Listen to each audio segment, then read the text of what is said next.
আপনারা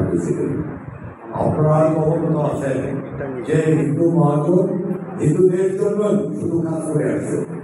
এমন কোন কমিটি দ্বারা বিশ্বের 35টা দেশে এখনো এদের নেতৃত্ব করতে হচ্ছে। এটা এমন কোন সংগঠন না যে হিন্দুদের বাইরে কথা বলে না। সব সংগঠনকে আমি শ্রদ্ধা করি।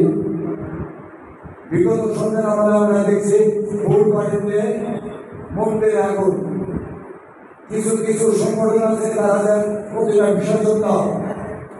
হিন্দু মহাজনের পক্ষ থেকে সেনাবাহিনী নিয়ে ডিসিশনে এসে সেটাকে ভারতের যে পরিষেবা মিছিল হয়। মগনা ইউনিয়নে দশাকিয়া এক সনাতন বাড়িতে আগুন, বৃদ্ধার মৃত্যু, অবদানী দর্শন, হত্যা, কোন প্রতিবাদ শুনি নাই।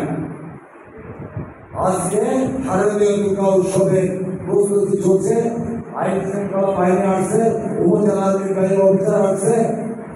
বিগত দিনেও আমরা যেরকম দেখতে পাচ্ছি সেই একই নিয়মে চলতেছে। যখন প্রিয়া দাস আমেরিকায় গেল, হিন্দু বৈদ্য খ্রিস্টান প্রেসিডেন্ট থেকে বলল না এটা আমাদের না, আমরা যখন টিকা দিলাম আমাদের কেন্দ্রীয় কমিটির সদস্য দেওয়া হবে, তখন প্রিয়া দাস ভালো হয়ে গেল। এই হলো এখন।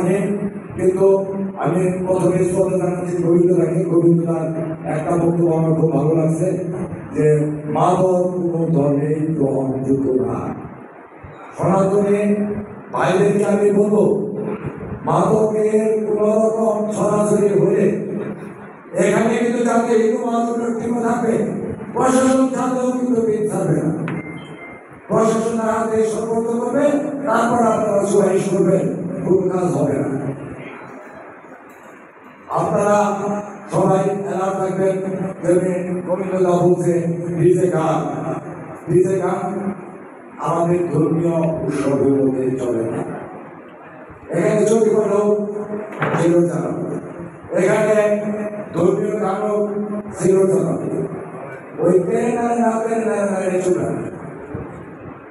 আর যদি করেন আপনাদের দায়িত্ব করবেন, খেসারত আপনাদের দিতে হবে।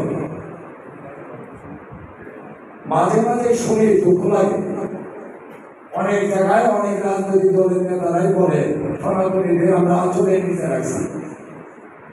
দয়া করে আচরণের তলে রাখবেন না, আমরা কারোর আচরণের তলে থাকতে চাই না। এই দেশ স্বাধীন করেছে আমার মাধ্যমে, এই দেশের উত্তরসূরি আমরা, আমাদের আচরণের তলে রাখা আপনাদেরকে আচরণের তলে রাখেন। লজ্জা করেন আপনাদের, আপনাদের বাবা কি ছিল, আপনাদের শ্বশুর কি ছিল, আপনার মুক্তিযুদ্ধ হয়েছে মানে চিন্তাও হবে, ঠকতেও হবে। এই কথা থেকে বিরত থাকবেন, উস্কানিমূলক কথা বলবেন না। এই উস্কানিমূলক কথা যদি বলেন, আমরা 3 কোটি 60 জন সনাতনী আছি, আমরাও 5 অপরাধ করে রাখবে। আপনারা কে যে আপনারা আচরণ করে রাখবেন?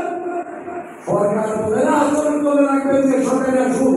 আপনারা সাধারণ নেতা হলে, মাঠ পর্যায়ের নেতা হয়ে আপনারা আচরণ করে রাখেন কেন?